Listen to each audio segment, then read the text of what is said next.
Okay, in this video I'll be doing a transmission fluid change on a 2000 Honda Accord 2.3 liter automatic, and I'll show you where the bolt is for it. First, went ahead and jacked it up here, and then the bolt is right here. You see this metal bar here?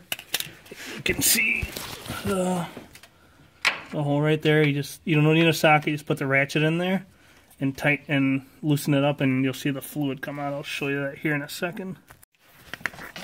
Alright, and you can see right now it's draining. Hasn't been changed probably in almost ever, because it's black. It's not red like automatic transmission fluid should be, and yeah, it's pretty nasty. So that's probably part of the reason why trans has been having some issues. Hoping this will at least give it a little more time.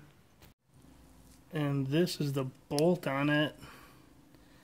I guess you can kind of see a little bit of metal shavings, but it's mainly just gross nastiness. So, but this is what the thing looks like on the end, so you know what you're looking for. It's not hard. It's hard to miss. It's really easy to see. So, and then here's what the bolt looks like with all that wiped off. There were some metal shavings on there. Not horrible, but it was, pretty nasty. But this is basically just magnetic. So, on these cars, they don't really have like a trans filter. Well, they do. It's internal, but not a serviceable one. So that's why they got these magnets on them. And this bolt here was actually very loose. I couldn't take it off with just a normal ratchet. What I had to do is use a breaker bar on it. So hopefully you don't have to do the same, but I did. Also, another thing I should mention: these do have a crush washer on them. I'm reusing it, the one that's on here, because I couldn't find one locally, so I'm going to just monitor it the next few days, make sure it doesn't leak, and then the next time we change the trans fluid, we're going to go ahead and put a new one in. And for filling it, we went ahead and pulled out the dipstick and just put this long funnel in here. That one there, you can see the hole right down there, so just shove it in there, and then you fill her up.